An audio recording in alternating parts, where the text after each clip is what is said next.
예, 다음 소식은 조선일보 신면입니다. 최순실 씨가 어제 법정에서 빨리 사형시켜달라며 울부짖어 재판이 중단됐습니다.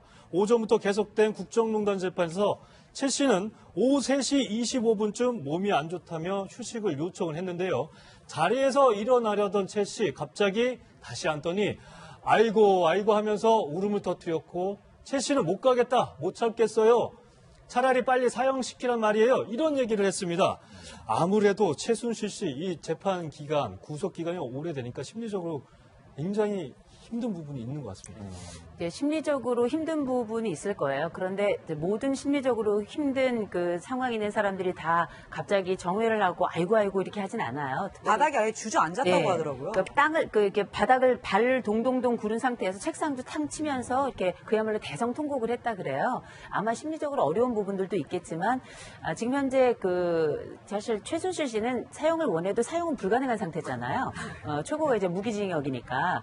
근데 실제 지금 현재 여러 가지 문제들 중에서도 한 가지 문제가 최근에 다시 또 불거지면서 그럼 과연 이 돈의 행방이 어디로 갔을 것인가에 관련된 화살이 또 하나 최순실 씨에게 다시 향하고 있기 때문에 특활비 말씀하시는 거죠? 그렇죠. 특활비와 관련된 부분이 다시금 아마 최순실 씨에게는 압력이 왔던 걸로 생각이 되고요. 그리고 이런 부분에 대해서 모종의 어떤 헐리우드 액션 같은 걸 하는 게 아닌가라는 생각을 좀 하게 되더라고요. 아마 개인적으로는 고령이기도 하고요. 그리고 오랫동안 지금 계속 구속이 연장되고 있기 때문에 심리적으로나 실질적으로는 힘든 건 사실일 겁니다. 이런 상황에서 이제 활로가 있는 것이 아니라 또 한 가지 또 혹이 붙었기 때문에 본인 입장으로서는 이제는 더 이상 갈 곳이 없다라고 판단을 한 게 아닌가 싶어요. 네, 이호선 교수님 말씀이 좀 동의를 할 수 있는 게 최순실 씨가 나가면서 휠체어에 앉아서 이렇게 나가면서 살아서 뭐해라고 하면서 소리를 그렇게 질렀다고 합니다. 그리고 이 최순실 씨의 변호사죠. 이경재 변호사는 이런 말을 했습니다. 최 씨가 국정원 특활비와 관련을 해서 검찰이 체포영장을 청구한다는 등의 얘기가 나와서 스트레스가 크다 이런 얘기도 했고요. 실제로 최순실 씨는 검찰이 이 특활비와 관련해서 이 소환을 통보를 했는데 이거를 불응하기도 했어요. 최순실 씨 입장에서 보면 말이죠. 네. 죽을 마실 거예요. 왜 죽을 마시냐면 이제까지 재판을 엄청 오랫동안 했잖아요. 그렇죠. 그리고 지난번 입시 비리와 관련해서 징역 3년 이미 선고됐죠. 또 이재용 삼성 부회장도 징역형 받아갖고 유죄에서 항소심 진행 중이죠. 그러니까 본인이 앞으로 희망이 없는데 지금 계속 재판 받는 것도 엄청난 재판량 아닙니까? 예. 그런데 거기에다가 또 국정원 특활비가 또 문제가 된 거예요. 그렇죠. 그럼 본인 입장에서 보면 이거 어디가 끝인가 보이지 않는 겁니다. 그러니까 본인 이제 아이고 분하다 하면서 엄청나게 소리도 질러대고 했는데 본인이 아무리 그렇게 해봤자 탈출구가 있는 건 아니죠. 그런데 이번 특활비와 관련해서도 검찰 입장에서는 조사할 수밖에 없어요. 특히 의상비와 관련해서 4,500만 원 정도가 고영태 씨가 받은 그런 내역들이 다 나와 있기 때문에 특활비 그러면 40억 간 것이 어떻게 쓰였는가를 조사하지 않을 수가 없는데 이런 얘기를 했다고 그래요. 일단 검찰에 나오라고 했는데 불응했단 말이에요. 그럼 네. 검찰 입장에서는 또 체포영장, 지난번 특검에서도 마찬가지잖아요. 체포영장 발부해서 데려올 수밖에 없는 상황인데 본인이 아니 그게 국정원 돈이고 대통령 돈이라는 것이 어디 쓰여 있느냐. 네. 근데 그 얘기를 주장했던 걸 보면 이건 법률적으로 굉장히 함축적 의미가 있거든요. 왜냐하면 현금으로 건너갔잖아요. 네. 그러니까 그걸 밝힐 수 없다는 것도 되는데 자기도 그 돈이 무슨 돈인지는 모를 수도 있는 거잖아요. 모를 수도 있겠지만 나오는 검찰은 충분히 알고 있다고 보는 거예요. 그리고 현금으로 건너갔는데 그 현금 자체에 우리가 띠지라고 붙이지 않습니까? 네. 그럼 거기가 어디 은행이라고 찍혀 있단 말이에요. 근데 40억들이 건너갔는데 띠지가 없어요. 다 고무줄로 돼 있단 말이에요. 네. 그러니까 본인 입장에 있어서도 만약 그 띠지가 은행이 써 있는 띠지라도 됐다고 한다면 의상비가 국정원 특활비에서 온 것이다 하고 증거가 될 수 있죠. 그렇지만 고무줄로 돼 있는 돈을 받아서 아마도 전달한 걸 본인이 알고 있기 때문에 이게 검찰 보고 이게 국정원 돈인지 박근혜 전 대통령의 돈인지 당신들 뭘 근거로 이걸 조사를 하려고 하느냐 거기에 대해서 굉장히 이제 불만을 토로하는 거죠. 그런데 최순실 씨가 지금 자기 마음대로 판을 끌고 가고 있는 게 아까 우리 그림 잠깐 보면 최순실 씨가 이제 소환 조사 받으면서 특활비의 존재를 모른다. 이 정말 돈에 꼬리표가 있느냐 이런 이야기를 한 것이 그림으로는 이렇게 검사에게 소환 조사 받는 그림인데 소환은 불응했습니다. 네. 검찰 특활비 조사에는 응하지 않겠다라는 지금 입장인 거고요. 네. 저 얘기를 어디서 했냐면 신동빈 회장과 걸려있는 뇌물 혐의 재판에서 저 얘기를 막 주장을 합니다. 그러니까 재판관이 뭐라고 했냐면 지금 그 이야기는 우리 재판관 상관없는 얘기다.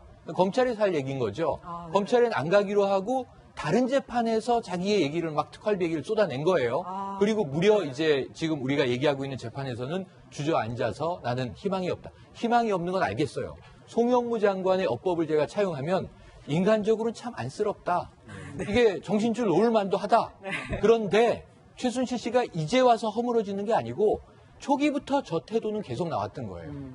헌법재판소에서부터 큰 소리치고 내가 뭘 잘못했느냐, 억울하다. 심지어는 이대 학사비리 누가 다 뻔히 봐도 부정이 명백하고 네. 관련자가 줄줄이 처벌을 받고 있는 상황인데 뭘 잘못했냐고 얘기를 하거든요. 정유라의 이대 입학과 관련해서. 그럼 이게 반성의 여지가 없잖아요. 그러니까 웬만큼 반성을 해야 인간적 연민으로 그래도 한 명의 사람인데 힘들긴 하겠다. 이 연민과 공감을 줄 수도 있겠는데 지금은 뭘 잘못했다고 인정했습니까? 아니면 국민들에게 반성했습니까? 처음에 독일에서 들어올 때만 모자 푹 눌러쓰고 딱 한 번 카메라에서 죽을 죄를 지었습니다. 그 이후에는 아무것도 인정하지 않고 있다는 점에서는 참 이게 동정과 연민도 주기가 어려운 인물 아닌가 싶습니다. 네. 하여튼 최순실 씨 재판이 계속해서 되면서 혐의도 추가가 되고 있으니까 이런 부분에서 아무래도 심리적인 압박은 적지 않은 것으로 보입니다. 네, 바로 이분입니다. 우병우 전 청와대 민정수석인데요. 그리고 그 옆에 휴대전화가 있습니다. 바로 어제 국정농단 재판에 출석한 우 전 수석이 돌아가는 길에 갑자기 압수수색을 당했습니다. 자, 검찰에서 갑자기 남자가 나와서 이런 말을 합니다. 영장을 집행하러 왔다라고 하니까 차에 타려던 우병우 전 수석이 동그랗게 뜬 눈을 하면서 무슨 영장이요? 라고 되묻습니다. 자, 어제 영상을 좀 보면요. 우 전 수석이 굉장히 놀라고 당황한 모습이에요. 우 전 수석 전혀 예상하지 못했겠죠. 그렇죠. 이걸 이제 요즘 말로 하자면 깜놀이죠. 깜놀. 깜짝 놀란 거죠. 그러니까 미처 영장이 나올 거라는 예측을 못했던 것 같아요. 그리고 막상 영장이 나온다 하더라도 뭘 가져갈 수 있을까 이런 생각을 했던 것 같은데 네. 막상 영장이 나왔고 그 영장을 통해서 지금 휴대폰하고 차량에 대한 압수수색이 있었잖아요.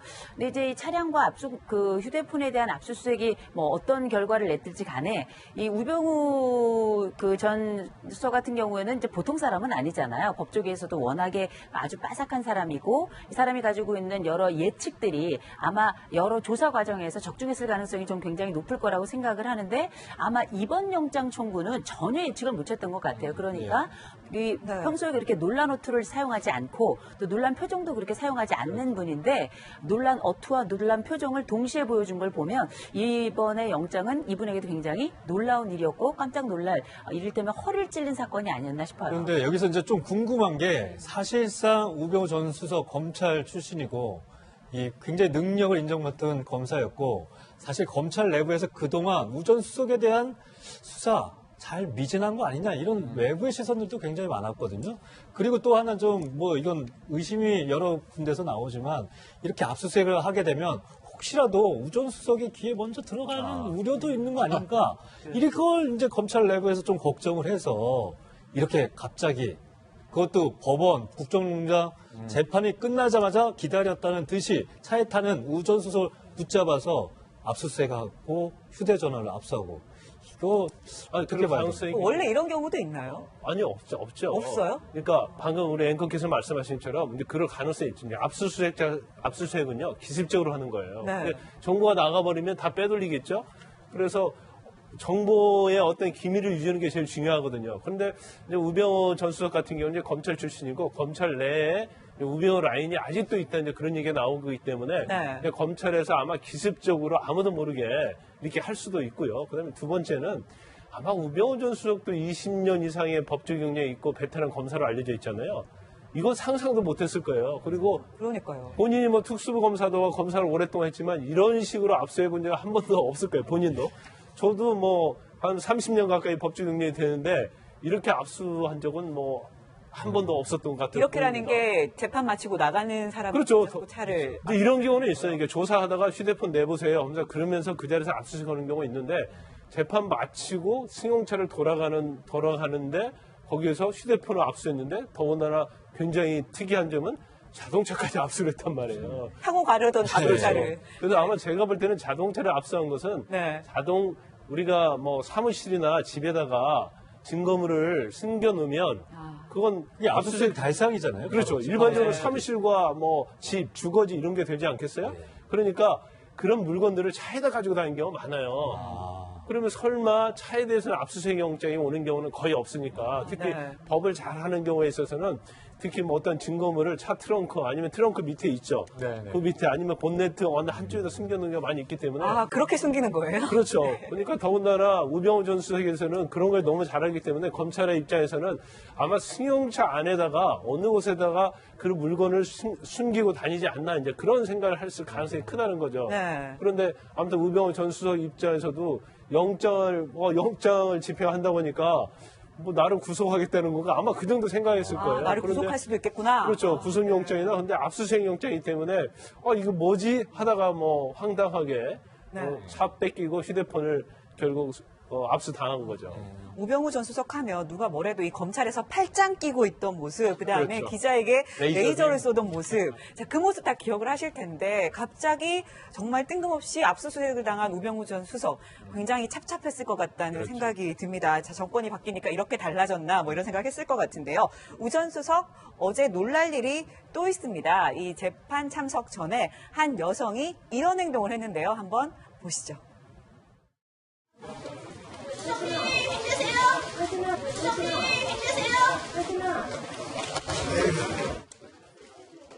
네, 수석님 힘내세요. 에휴 이런 말 나왔는데 우 전 수석 정말 오랜만에 파이팅 이런 말 들어봤을 것 같아요. 정말 오랜만이죠. 네. 지금 뭐 국민적으로 또 지탄을 받고 있는 상황이고 지금 아까 말씀하셨지만 신광열 판사가 이 석방을 해줬다. 김관희 국방장관, 임관빈 정책실장 모두 다 한 판사거든요. 그러다 보니까 이게 SNS도 난리지만 바로 저 예, 예. 여성분인가요? 네. 송영무 아까 국방장관 말고 송영길 여당 의원이 자 지금 이 판사가 우병우와 같은 지역 출신의 같은 학교에 같은 사법연수원 동기에 친분이 있다 이렇게 의혹을 제기했어요. 근데 지금 아직도 우병우에게 힘이 있는 것인가 이런 궁금증이 남는데 지금 말씀하신 대로 힘이 남아 있는가 봅니다. 응원하는 사람이 아직도 있네요. 그래서 이게 네. 뭐 이름을 부르지는 않았지만 수석님 힘내세요라면 굉장히 명확하게 누구인지를 알고 이제 응원을 하러 와 있었을지도 모르겠어요. 그래서 저런 이야기를 들었는데 그래서 본인에게는 저는 큰 도움은 안 될 것이다 생각이 되지만 네. 심리적인 또 이 지지는 됐을까 싶은 궁금증도 남습니다. 법정에 들어갈 때는 화이팅을 응원을 받았는데 법정에서 이제 재판 나올 받고 때는 나올 때는 수색을 받은 압수수색을 거죠. 당하고 이런 상황이 됐네요 어제상. 그 돈이 무슨 돈인지는 모를 수도 있는 거잖아요. 모를 수도 어디서 있겠지만 나온 검찰은 충분히 알고 있다고 보는 거예요. 그리고 현금으로 건너갔는데 그 현금 자체에 우리가 띠지라고 붙이지 않습니까? 네. 그럼 거기가 어디 은행이라고 찍혀 있단 말이에요. 근데 40억들이 건너갔는데 띠지가 없어요. 다 고무줄로 돼 있단 말이에요. 그러니까 본인 입장에 있어서도 만약 그 띠지가 은행이 써 있는 띠지라도 됐다고 한다면 의상비가 국정원 특활비에서 온 것이다 하고 증거가 될 수 있죠. 그렇지만 고무줄로 돼 있는 돈을 받아서 아마도 전달한 걸 본인이 알고 있기 때문에 이게 검찰 보고 이게 국정원도인지 박근혜 전 대통령의 돈인지 당신들 뭘 근거로 이걸 조사를 하려고 하느냐 거기에 대해서 굉장히 이제 불만을 토로하는 거죠. 그런데 최순실 씨가 지금 자기 마음대로 판을 끌고 가고 있는 게 아까 우리 그림 잠깐 보면 최순실 씨가 이제 소환 조사 받으면서 특활비의 존재를 모른다. 이 정말 돈에 꼬리표가 있느냐 이런 이야기를 한 것이 그림으로는 이렇게 검사에게 소환 조사 받는 그림인데 소환은 불응했습니다. 검찰 특활비 조사에는 응하지 않겠다라는 지금 입장인 거고요. 저 얘기를 어디서 했냐면 신동빈 회장과 걸려 있는 뇌물 혐의 재판에서 저 얘기를 막 주장을 합니다. 그러니까 재판관이 뭐라고 했냐면 지금 그 이야기는 우리 재판관 상관없는 얘기다.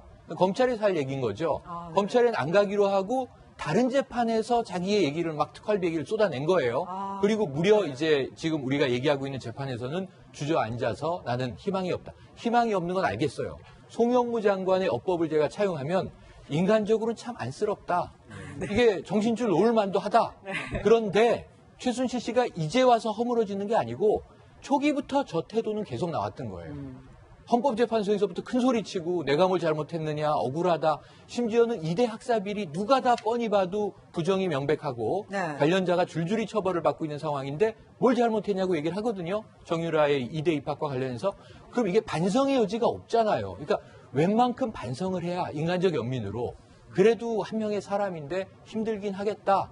이 연민과 공감을 줄 수도 있겠는데 지금 뭘 잘못했다고 인정했습니까? 아니면 국민들에게 반성했습니까? 처음에 독일에서 들어올 때만 모자 푹 눌러 쓰고 딱 한 번 카메라에서 죽을 죄를 지었습니다. 그 이후에는 아무것도 인정하지 않고 있다는 점에서는 참 이게 동정과 연민도 주기가 어려운 인물 아닌가 싶습니다. 네. 하여튼 최순실 씨 재판이 계속해서 되면서 혐의도 추가. 에 관련된 화살이 또 하나 최순실 씨에게 다시 향하고 있기 때문에 특활비 말씀하시는 그렇죠. 거죠? 특활비와 관련된 부분이 다시금 아마 그 최순실 씨에게는 압력이 왔던 걸로 생각이 되고요. 그리고 이런 부분에 대해서 모종의 어떤 헐리우드 액션 같은 걸 하는 게 아닌가라는 생각을 좀 하게 되더라고요. 아마 개인적으로는 고령이기도 하고요. 그리고 오랫동안 지금 계속 구속이 연장되고 있기 때문에 심리적으로나 실질적으로는 힘든 건 사실일 겁니다. 이런 상황에서 이제 활로가 있는 것이 아니라 또 한 가지 또 혹이 붙었기 때문에 본인 입장으로서는 이제는 더 이상 갈 곳이 없다라고 판단을 한 게 아닌가 싶어요. 네, 이호선 교수님 말씀이 좀 동의를 할 수 있는 게 최순실 씨가 나가면서 휠체어에 앉아서 이렇게 나가면서 살아서 뭐해라고 하면서 소리를 그렇게 질렀다고 합니다. 그리고 이 최순실 씨의 변호사죠. 이경재 변호사는 이런 말을 했습니다. 최 씨가 국정원 특활비와 관련을 해서 검찰이 체포영장을 청구한다는 등의 얘기가 나와서 스트레스가 크다 이런 얘기도 했고요. 실제로 최순실 씨는 검찰이 이 특활비와 관련해서 이 소환을 통보를 했는데 이거를 불응하기도 했어요. 최순실 씨 입장에서 보면 말이죠. 네, 죽을 마실 거예요. 왜 죽을 마시냐면 이제까지 재판을 엄청 오랫동안 했잖아요. 그렇죠. 그리고 뭐 지난번 입시 비리와 관련해서 징역 3년 이미 선고됐죠. 또 이재용 삼성 부회장도 징역형 받아갖고 유죄에서 항소심 진행 중이죠. 그러니까 본인이 앞으로 희망이 없는데 지금 계속 지금 재판 받는 것도 엄청난 재판량 아닙니까? 예. 그런데 거기에다가 또 국정원 특활비가 또 문제가 된 거예요. 그럼 본인 입장에서 보면 이거 어디가 끝인가 보이지 않는 겁니다. 그러니까 본인 이제 아이고 분하다 하면서 뭐 엄청나게 소리도 질러대고 했는데 본인이 아무리 그렇게 해봤자 뭐 탈출구가 있는 건 아니죠. 그런데 이번 특활비와 관련해서도 검찰 입장에서는 뭐 조사할 수밖에 없어요. 특히 의상비와 관련해서 4,500만 원 정도가 고영태 씨가 받은 그런 내역들이 다 나와 있기 때문에 특활비 그러면 40억 한 것이 어떻게 쓰였는가를 조사하지 않을 수가 없는데 이런 얘기를 했다고 그래요. 일단 검찰에 나오라고 했는데 불응했단 말이에요. 그럼 네. 검찰 입장에서는 또 체포영장, 뭐 지난번 특검에서도 마찬가지잖아요. 체포영장 발부해서 데려올 수밖에 없는 상황인데 본인이 아니 그게 국정원 돈이고 대통령 돈이라는 것이 어디 쓰여 있느냐. 근데 그 얘기를 주장했던 걸 보면 이건 법률적으로 굉장히 함축적 의미가 있거든요. 왜냐하면 어떤 현금으로 건너갔잖아요. 네. 그러니까 그걸 밝힐 수 없다는 것도 되는데 자기도 다음 소식은 조선일보 신면입니다. 최순실 씨가 어제 법정에서 빨리 사형시켜달라며 울부짖어 재판이 중단됐습니다. 오전부터 계속된 국정농단 재판에서 최 씨는 오후 3시 25분쯤 몸이 안 좋다며 휴식을 요청을 했는데요. 자리에서 일어나려던 최 씨 갑자기 다시 앉더니 아이고 하면서 울음을 터뜨렸고 최 씨는 못 가겠다, 못 참겠어요. 차라리 빨리 사형시키란 말이에요. 이런 얘기를 했습니다.